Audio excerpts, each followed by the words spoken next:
Bibliophiles of the internet, today I'm back to share my March wrap-up. I feel like I say some variation of this every month, but March truly was wild in more ways than one. My life got super busy and there was a lot I had to take on, and honestly my foot still has to be firmly on the gas for the first couple of weeks of April, so no rest for the weary, but I still somehow read 14 books. So let's just get started. The first book I finished in March was my arc of The River Has Roots by Amal El-Mohtar, co-author of This Is How You Lose the Time War, and this was since released by Tor.com on March 4th. This is a queer, fantastical fairy tale novella about two sisters, Esther and Isabel, who live along the shores of this enchanted river, and their family's job is to sing to the willow trees as a way to give thanks for their magic. But their peaceful way of life is disrupted when Esther rejects a forceful suitor in favor of a mysterious lover from the land of Fairy, and now not only is her bond with her sister at risk, but so are their very lives. Content warnings for references to death as well as instances of assault and violence. This was absolutely incredible.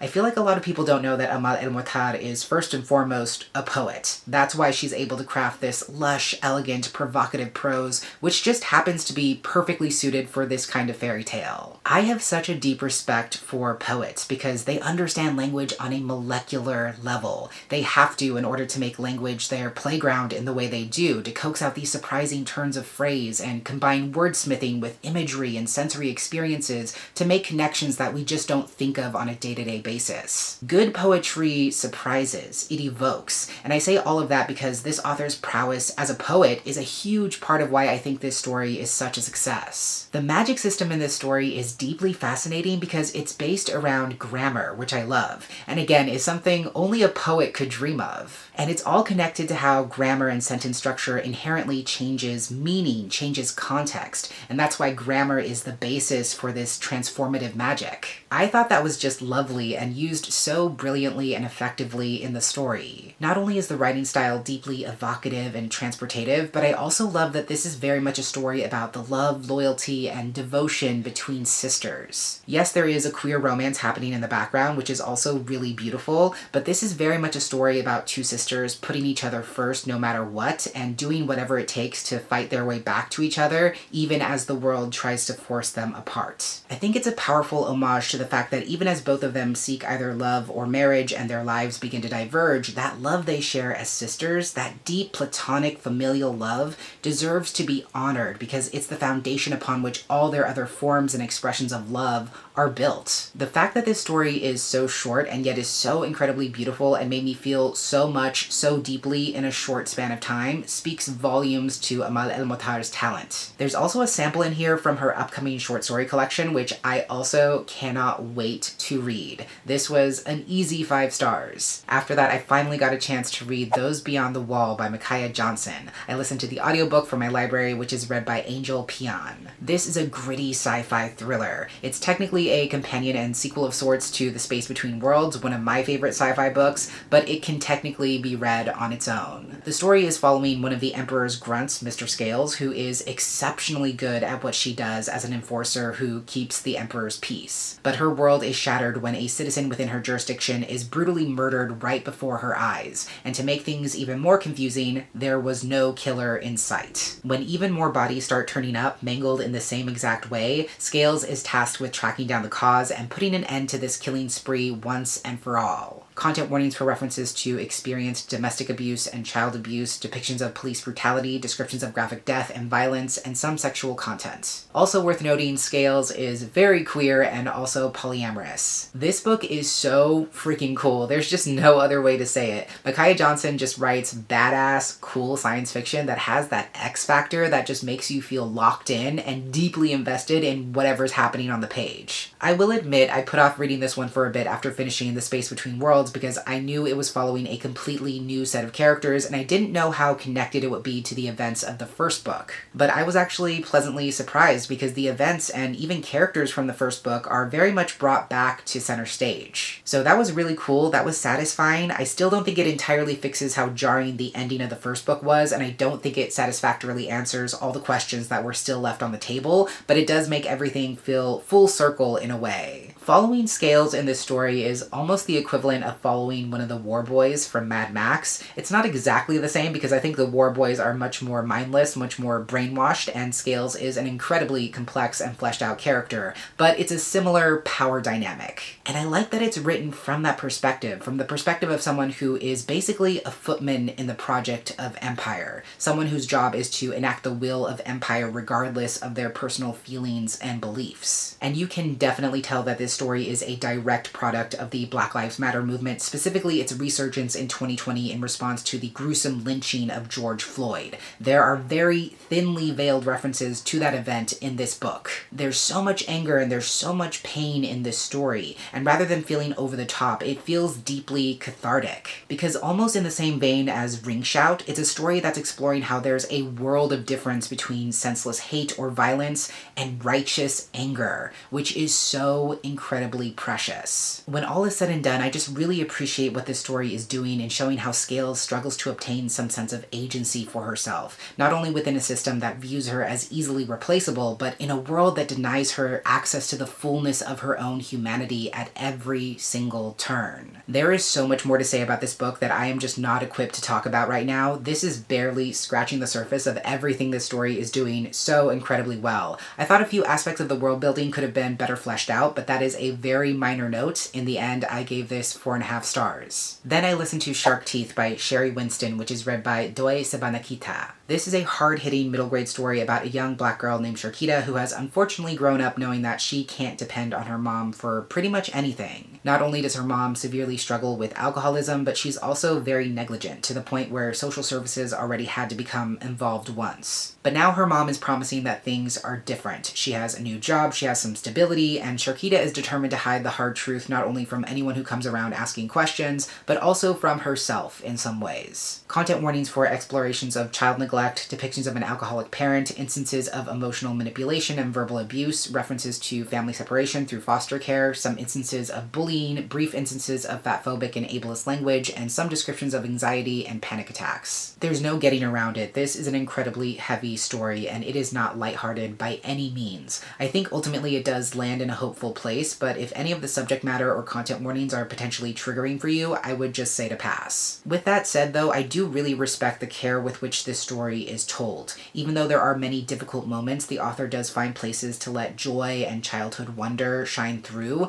which provides a much needed sense of relief. Even though Kita is forced to be a mother to her younger siblings, which is deeply unfair to her since she is a child herself, there's still an emphasis on her taking the time to revel in the safe spaces and safe people that she's able to find along the way. And above all else, I appreciate how this story is showing young readers that we shouldn't be expected to hold everything ourselves. None of us can perfectly keep everything together and do everything ourselves, even in the best of circumstances. And it's okay not only to lean on other people, but to let them see you and put you back together when you inevitably break. I think that's a really important message, especially for young readers, about how a safe space isn't just a place where you can be happy and escape from whatever's troubling you, but a place where it's safe to be vulnerable and express that you're not okay, and know that whatever you express will be met with kindness and grace. That said, there were some other forms of messaging in the story that didn't quite sit right with me. Primarily, I think, whether intentional or not, I think the story ends up romanticizing the foster care system a bit and positing it as this perfect solution for families where kids magically end up where they're supposed to be. And there's this underlying sentiment that if you put your trust in the system, everything will work itself out, which is unfortunately often not the case. Again, intellectually I get it because the story is trying to work towards a hopeful place, but I still don't entirely agree with that piece. But even with that said, I think I would still give this a solid 4 stars. After that, I read one of my most anticipated releases of the year. That was my arc of Futbolista by the one and only Gianni Casavia, which comes out from Levin Querido on April 15th. This is also technically a companion and sequel of sorts to another book, 1500 Miles from the Sun, but it also fully stands on its own. It's a queer new adult contemporary college romance following Gabi Pina, a star goalkeeper who is already making waves on his college soccer team as a player to watch. But his surefire path to greatness is disrupted when one of his philosophy classmates, Vale, offers to tutor him because philosophy is his worst subject. And Vale just so happens to be the same guy who Gabi might have made out with at a party as part of a dare, but none of that matters because he's definitely straight with a capital S. Content warnings for experienced homophobia and biphobia, including homophobic slurs and also some explicit sexual content. Johnny is back in a major way. They never left, but with this book they are still back and better than ever, and I loved it so much. First, just to get this out of the way, yes, Binya is a side character we meet in 1500 Miles from the Sun. However, you do not need to have read that book to enjoy this one. It fully stands on its own. There are a few brief, incredibly veiled references to 1500 Miles from the Sun, kind of a if you know, you know kind of thing, but there's enough context to understand them whether you've read the book or not. There's not even character names referenced in the story, so if you were not told that this character appears in a different book, you would never know. Another thing you should know about Johnny's writing is they very much lean towards the no plot, all vibes end of the spectrum, and this is very much that. There is a plot, there are things happening, but it's mostly just queer romance, self-discovery, and vibes, and they just happen to be vibes that I love. As a Chicane writer especially, Johnny's work holds a very special place in my heart. The way they write about family, Mexican culture, queerness, and the intersection of all those things is very specific. There's an ease, there's a freedom, there's an openness to the way those things show up on the page that just make me feel so incredibly held and seen. I know when I read something from Johnny, I'm gonna laugh my ass off. It's gonna be so fucking unholy and so chaotic, but it's also gonna be driven by something real, something tangible, something meaningful. I love how this story is somehow able to find the bridge between philosophy, soccer, and queerness. It's very much questioning not only how we define the self and how we distinguish free will from social patterns and expectations,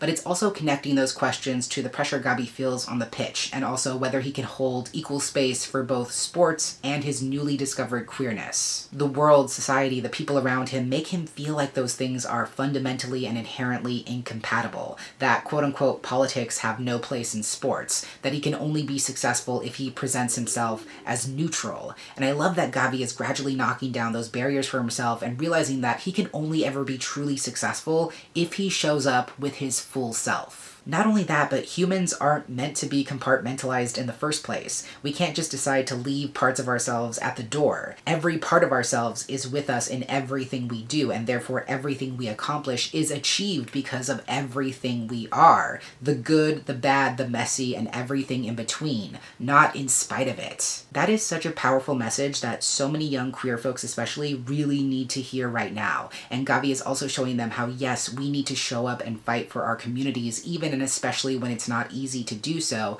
but we also deserve that same energy and that same fight for ourselves. I love this so much. I had such a great time with it. It reminded me of how special and powerful Johnny's voice really is, and I cannot wait for even more people to experience it for themselves. I had no choice but to give this 5 stars. Then I absolutely devoured my arc of Love at Second Sight by F.T. Lukens. This comes out soon from Simon Teen on April 29th. This is a queer, satirical, paranormal mystery story about Cam, who is a perfectly ordinary human living in a world where humans and paranormal creatures live side by side. In fact, he's starting at a new high school where humans and magical beings attend the same classes. But one day he suddenly awakens very powerful clairvoyant abilities that he did not know he had. And to make things worse, his first vision shows him a townsperson being brutally killed. Now Cam knows that someone he goes to school with is a killer. And while his newfound clairvoyant powers cause an uproar in town, he and his strange gang of friends have to figure out who the killer is before they become the next victims. Content warnings for explorations of family estrangement and toxic parenting, descriptions of prejudice, some instances of vomiting, and some depictions of injury and violence. Listen, in this household, we love F.T. Lukens. They never miss. Their work is incredible, and they're always able to somehow walk the line between utter ridiculousness and being sincerely heartfelt. This book is no exception. It's all the best parts of their writing that any F.T. Lukens fan has come to expect. It's fun, it's zany, there's a strangely endearing and mismatched group of weirdos at the center, and it's also asking big questions about how we navigate discovering new parts of ourselves. I actually read this all in one sitting. I loved it that much. It was so entertaining. I love the mystery at the core of the story and this ragtag crew trying to work together to figure it out,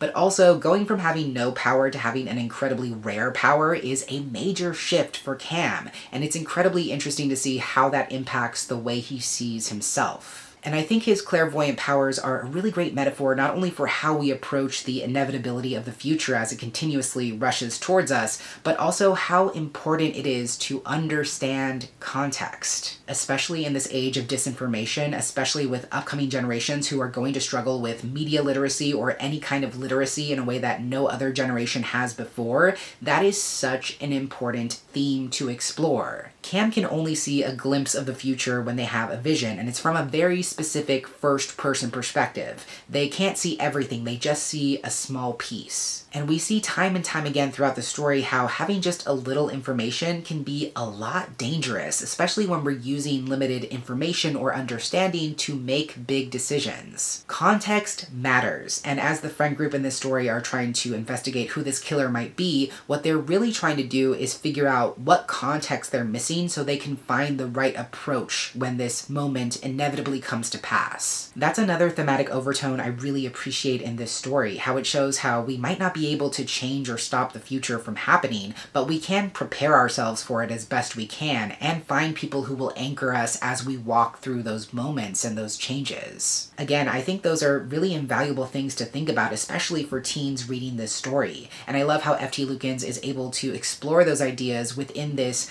funny, entertaining, endearing package of genre tropiness and goodness. My two minor notes are that sometimes there's so much going on that important plot points seem to be forgotten, which can make some things feel underdeveloped when they inevitably come back around. And I also wanted a tad bit more from the cute romance between Cam and his werewolf crush, but this was still absolutely adorable and I gave it 4.75 stars. After that, on a whim, I picked up an indie published novella called The Cosmic Color by T.T. Madden. This is a really cool trans sci-fi story all about mechas. Eric, the main character, is a black mecha pilot who's always felt out of sorts in his own skin, but now that he pilots mechs and fights against the invading alien race, he finds that the mech body he's operating actually feels right. But this new sense of self and discovery turns out to be far more unwieldy than he first thought, because he has to reckon with the imperialistic implications of that same machinery that he loves so much. Content warnings for some thematic violence, descriptions of body and gender dysphoria, and some sexual content. This is another book that's just really fucking cool. The experience of reading it made me feel cool by association, and it just totally blew my mind in regards to the parallels it draws between piloting mechas and existing in a trans body. This book connected so many dots for me that I did not know needed connecting, especially in terms of why I'm so drawn to the subgenre of mechas in sci-fi. It does a brilliant job of exploring how supplanting yourself in a giant robot and mentally, physically separating yourself from your corporeal form and all the gendered socialization and expectations set upon it is an inherently trans experience. Listen, mechas belong to trans people, guys. I just don't know what to tell you. There was nothing about this novella that I did not love. Every single piece hit the way it was meant to hit. Not only as this badass sci-fi story where you get to see epic battles between mechas and aliens, but there's also so much more happening beneath the surface. And it's not just trans discovery and gender exploration, although that is very much a part of it, but Eric is also grappling with what it means to discover yourself by way of existing within and even perpetuating a deeply colonial imperialist project. I like how the story dignifies both of those things, showing us how two conflicting ideas can exist at the same time and be true at the same time. It's true that being a pilot helps Eric to unlock a deeper understanding of their gender, but it's also true that as a pilot, their job is to literally enact violence and eliminate quote-unquote threats, regardless of the collateral damage. I just love how the story is grappling with all of that, drawing parallels between mechas and monsters, because after all, what is so different about the two? When Eric is piloting, they gain access to this powerful body that has so much potential to harm and destroy. So who's to say that that body, when compared to an alien body, is inherently good? Or is it only good because it upholds the project of empire? Eric is really struggling to come to terms with that as the story progresses, and I have such a profound appreciation for the direction the story ultimately takes in exploring how we can only liberate ourselves and the people around us when we commit ourselves to discovering new ways to exist. If we do what's always been done because it's what's always been done, we trap ourselves in a false prison of limited choices that ultimately don't serve anyone. And the first step to imagining and creating a more equitable world is to choose that version of the world in the first place. This was extraordinary. Personally, I would not change a single thing about it. It's one of those books that feels like it was written precisely for me, and I'm so glad that it was. This was another easy 5 stars. Once I was done with that, I actually did a reading vlog that was an author taste test for Agustina Bastarrica. She is a Latina horror author who I had never read from before, and I read both her latest book, The Unworthy, and also Tender is the Flesh. Like I said, I have a whole video documenting my thoughts on both books throughout the week, so I won't be talking about them here. It's only a 15-minute long video, which is actually a pretty short vlog, so I will link that down below in case you would like to see it. The next book I finished after that was my arc of The Buffalo Hunter Hunter by Stephen Graham Jones. This was since released on March 18th. Saga Press kindly sent me an e-arc, and Libra FM provided an ALC, which is read by Marin Ireland, Shane Ghostkeeper, and Owen Teal. This is Stephen Graham Jones's first take on a historical horror story set in the early 1900s. It's told in a series of found diary entries written by a Lutheran priest in 1912 who is documenting a series of confessions told by a young Blackfeet man claiming that he is a vampire. All of it links back to a horrific massacre of the Blackfeet people, which serves as the fuel for this vampire's revenge. Content warnings for descriptions of blood, death, and dead bodies, some mentions of animal death, and some use of anti-indigenous language, racist epithets, and racist descriptions of indigenous peoples. Like I said, I believe this is Stephen Graham Jones's first take on historical fiction, and I have to say,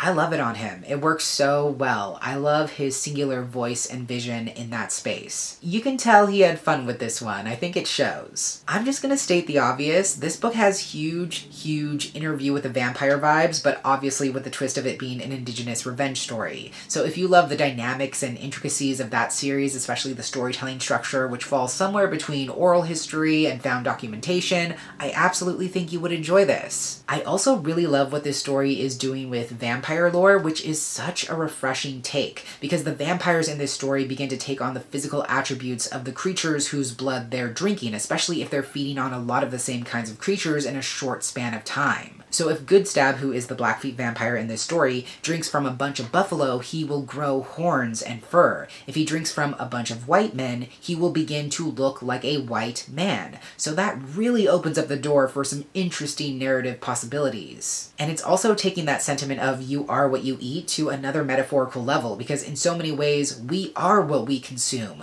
We embody the things we surround ourselves with. We reflect back all the things we internalize within ourselves. I also love the parallel between Goodstab and the Lutheran priest he's confessing to. Not only are they narratively connected, but we see their very different experiences with gluttony and gorging themselves on things that they shouldn't. Obviously, it's much more gory and violent with what Goodstab is doing by necessity, and that same gluttonous instinct is presented as more charming and endearing with the priest who likes to indulge in these treats given to him by his parishioners. And the story makes you think about whether the priest's gluttony seems more inoffensive simply because he positions himself as a good and righteous man. And the story is, of course, gradually picking apart that image and flipping the script on who is the monster and who is the man. Much to my surprise, I also ended up really appreciating the narrative framing device that bookends the story, because there's a young academic uncovering these diary entries. And it kind of felt like a throwaway perspective at the beginning, but it comes back in the end in a really satisfying way. While I do think the story could have been a bit tighter in a few places, I still really enjoyed this, and I was so happy to see this author step a bit outside of his comfort zone.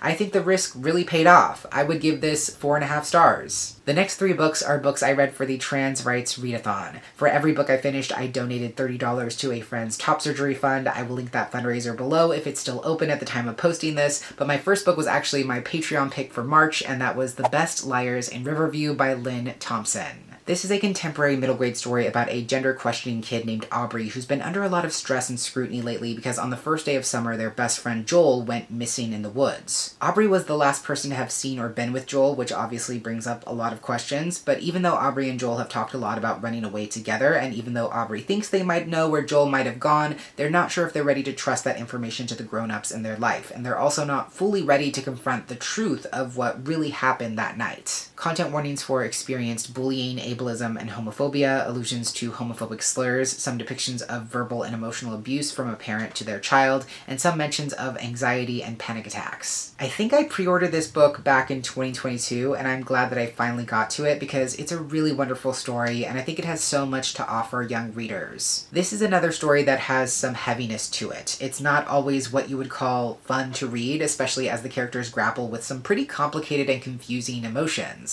But there's still a lot for readers to hold on to because there is an element of mystery and adventure driving the story as we try to figure out what really happened to Joel, where he went, why he went, and see whether or not his friends can get him back. The narrative style is also really compelling because Aubrey establishes right away that they know more than they're actually letting on, and they're not just keeping that from their parents or the authorities, but they're also keeping certain things from the audience. So that makes the reader lean in and want to know what secrets Aubrey is keeping to themselves and whether those things will eventually come to light. We do gradually get more and more pieces as the story progresses, and I think that structure really works, not only because it creates a sense of intrigue, but because it reflects how there are secrets or revelations that Aubrey is actually keeping from themselves, things that they're terrified to name or confront, which beautifully ties in with what the story is doing thematically. And to that end, I love how the title is not only referencing the assumption that the kid characters in this story are lying and keeping things to themselves that ought to be shared with other people, but also how the adults and authorities are liars themselves, putting on this facade of caring about Joel and worrying about Joel when all of them knew he was having a difficult time at home and in school, and yet they didn't care or try to help him until after he ran away. And Aubrey, unfortunately, also falls in that camp, which is really hard for them to accept. They're so angry with themselves for knowing what Joel was going through and not standing up for him or being there for him when they had a chance. I feel like that's what the story is really grappling with, how there's always a chance for us to be better. And even if there are things beyond our power, things we can't control, things that are not easy to talk about, the best thing we can do is to at least try to express truth, even when we fall short, even when that truth doesn't come all at once. Again, I have a deep respect for everything this story is doing. It's also a really tender-hearted exploration of gender discovery as well.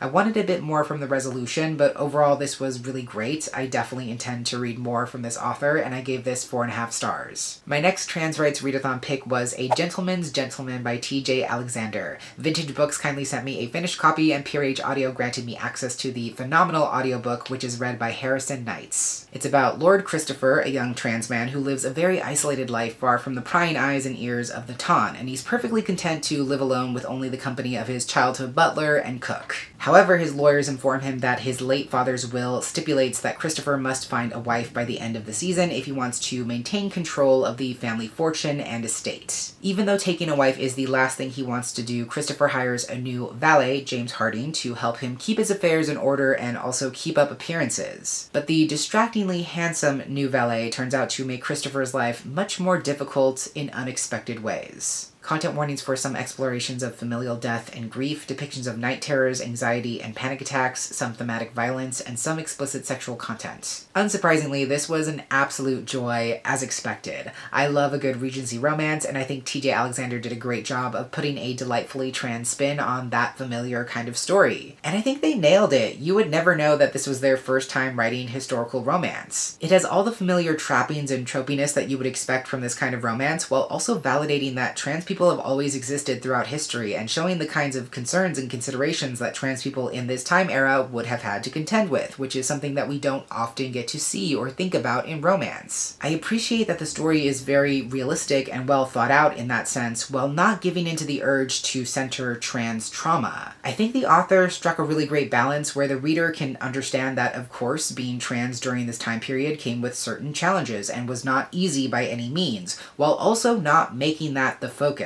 This is very much a story about trans love and trans joy. It's showing a trans character who gets to live openly as himself, who's able to be stealth in public society, and whose primary concern is finding a marriage match, not the fact that he's trans. There's also a lot of humor and shenanigans in this story, which I always love. Christopher is an absolute mess who does not know what to do with himself after living such an isolated lifestyle for so many years, and he finds himself in a lot of awkward awkward situations. I especially love that his love interest, James, is his valet, not necessarily because of the power dynamic, but because the relationship between Lord and valet is so incredibly intimate and requires a huge amount of trust. Not only are they doing things like dressing you and undressing you, but they also basically act in your stead and do things on your behalf, which means they have to have a deep understanding of their lord's interests, priorities, finances, and tendencies. That presents a real wrinkle for Christopher, who again has very purposefully led an isolated life and very strongly feels like his independence is the only way he can protect his safety and his peace. He's not used to being taken care of. He's not used to letting someone else handle things for him and see him in these very vulnerable conditions.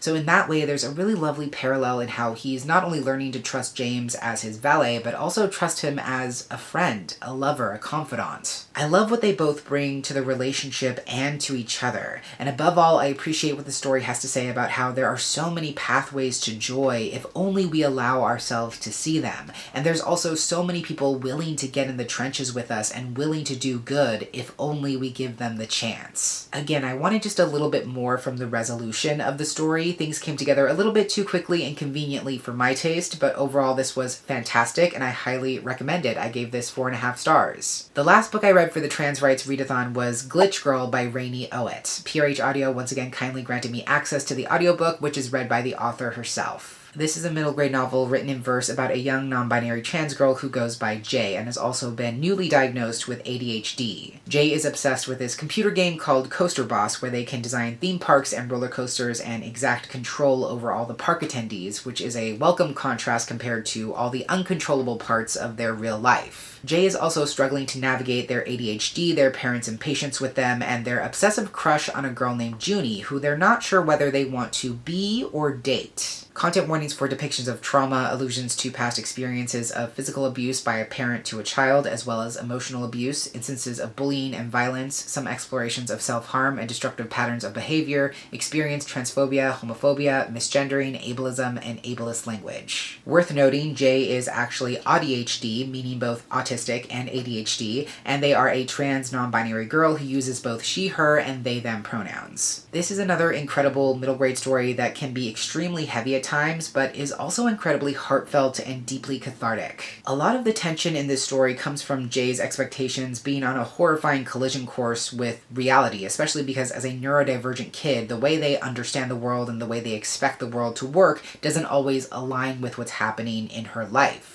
And even though that means as the reader you're constantly braced for something horrible to happen, it also really works because it seamlessly ties into Jay's hyperfixation with this coaster building game and helps you to understand why that game is so appealing to them and such an important fixture in their life, because it lends them a sense of control and allows them to build worlds that they do understand and know how to operate. I really love how the game is used in the story because Jay doesn't always use it in the ways it's intended. It's supposed to be this wholesome family game that teaches kids time management, cause and effect, etc., but Jay uses it to express themselves in sometimes disturbing ways. Sometimes they'll create coasters that are meant to kill all the passengers. Sometimes they create characters who represent themselves or their loved ones, or a version of themselves that they can't be, and then they'll trap them in the park or submit them to horrific experiments. Again, it's not always easy to read, it's not always pleasant, but I am deeply appreciative that this story makes space for that kind of messy, uncomfortable, distressing form of expression, especially because when we internalize gender exploration and transgression as a source of shame, we need space to express confusion and anguish. So again, this game becomes a way for Jay to express themselves, to create avatars of themselves that are not the boy everyone thinks she is, to exact a form of control over the world and the people in her life who don't often operate in the way she expects or wants. That's a really beautiful metaphor that's carried throughout the book, as well as the metaphor of Jay identifying as a glitch, as something that should not happen, something that was not originally programmed to happen, something that produces a strange effect that sometimes characters in the game can't even perceive. I think connotatively there's this idea that all glitches are inherently errors, that if something is glitching, it's broken or it's gone wrong in some way. And while that's how Jay approaches glitches at first, I love how they eventually come to see that glitches, especially in gaming, can also make the gaming experience more interesting and can unlock new experiences or nuances that we otherwise wouldn't be able to achieve. Again, this can definitely be a heavier story at times, but if you're able to engage with it, I think it's so incredibly worthwhile.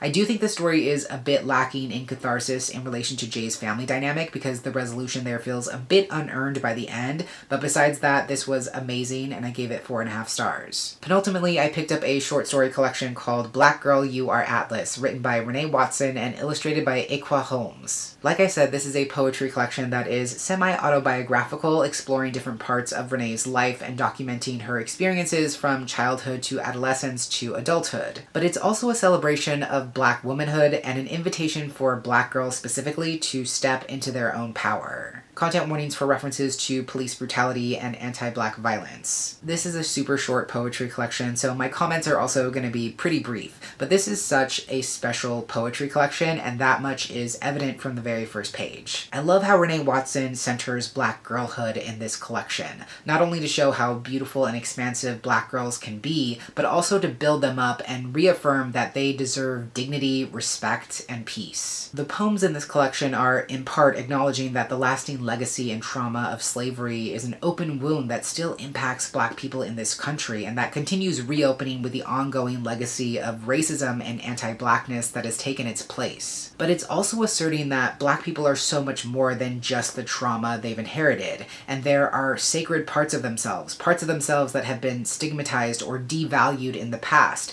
that deserve to be celebrated and loved. I love how the author hones in on her own girlhood as an example of reclaiming that power and beauty, while also saying that Black girls don't have to be everything. They don't have to be perfect, they don't have to be powerful, they don't always have to be strong. They deserve soft places to land and the freedom to be their full selves. Like I said, it's a really wonderful collection. The artwork included is spectacular as well. There was nothing about this I did not love, so I gave it 5 stars. As if all that was not enough, the last book I finished in March was Swordcatcher by Cassandra Clare. I listened to the audiobook, which is read by Fiona Hardingham and my fave, Christian Colson. This is, I believe, not only Cassandra Clare's adult fantasy debut, but also the first book she's written solo that has no connection to the Shadowhunters universe, which was a main selling point and key factor in why I actually picked it up. The story is set in the city-state of Castellane, where magic has not existed since an event called the Sundering, but it still finds its way through the cracks. The royal family actually uses ancient magic to help create the illusion of a body double for the prince, known as a sword catcher, because his job is to lay down his life and catch a sword if need be in order to protect the prince. Besides the sword catcher, Kel, our other main character, is Lynn, an Ashkari girl who lives in a small community that still practices magic. But even though she can use magic and she's a prolific healer, in order to save her best friend's life, she needs access to forbidden knowledge. Kel and Lynn are brought together after a failed assassination attempt, and soon they are contacted by the Ragpicker King himself, the criminal ruler of the underworld, who offers both of them what they want the most, but at an unthinkable cost. I forgot to note content warnings for this title, but I will have them in the description and also in a pinned comment down below. Also worth noting, this is very much a queer normative fantasy world, and both Kel and Prince Connor are canonically bisexual. Listen, no one is more surprised than I am that I actually read and enjoyed this. I haven't read much from Cassandra Clare because, like I said, she's really been hanging out in the Shadowhunter universe, which is just not my thing, so I'm glad she's trying something completely new, and I thought this was a pretty solid opener to a new high fantasy series. I'll give her this. I think Cassandra Clare knows drama, and there is so much delicious drama in this first book. So many twisting political machinations, conflicting loyalties, the beginnings of some interesting romantic entanglements that could very well go in multiple directions. There's a lot of compelling interpersonal relationships in this story that really hold your interest. I definitely think the relationships are the heart of this story, and it's those emotional nuances in the characters that really drive the narrative forward. Especially with the two main POV characters, I appreciate that they both struggle to feel like they truly belong. They feel as if they're both part of and apart from this royal city-state. That was the most compelling part for me, this idea of living in the in-between, having access to the wealth, privilege, and power that comes with royalty, being able to occupy and even wield those things while knowing all the while that your safety, your stability, and your well-being can be stripped away at a moment's notice. The relationship between Kel and Prince Connor is really interesting in that regard because they have a deeply intimate relationship. They spend pretty much every moment together, but how can you reconcile that mutual love with the fact that Kel's life is intended to be sacrificed for the prince's sake? That's a hell of a power dynamic and power imbalance. That's where a lot of the tension stems from in the story, this idea that these two people are meant to be interchangeable in every possible way, and yet they're still very much their own person. They have their own secrets, doubts, insecurities, and plans. They're both making their own political moves. I will say I wish we got to see more of those swordcatcher scenarios in the story. In this 600 plus page book, there's maybe 2 times we get to really see Kel assuming the role of the prince for safety or political purposes, so I kind of felt like that illusion magic was a bit underutilized. But again, overall, I found this to be a pleasant surprise. I thought it was a fairly well-rounded fantasy story with a ton of political intrigue and a lot of juicy storylines that made it very tempting to hop into book 2 immediately, but I did restrain myself. Like I said before, no one is more surprised than me that I would actually give this a solid 4 stars. So there you have it. Those are the 14 books I somehow read in March. Do not ask me how I did it. I still do not know. But if you've read any of these yourself, or if you plan to, I would love to hear your thoughts down below in the comments. Thank you so much for watching. I hope you enjoyed. And until next time, educate yourself, be kind to yourself, take care of yourself and others, and I will catch you on the flip side of the page.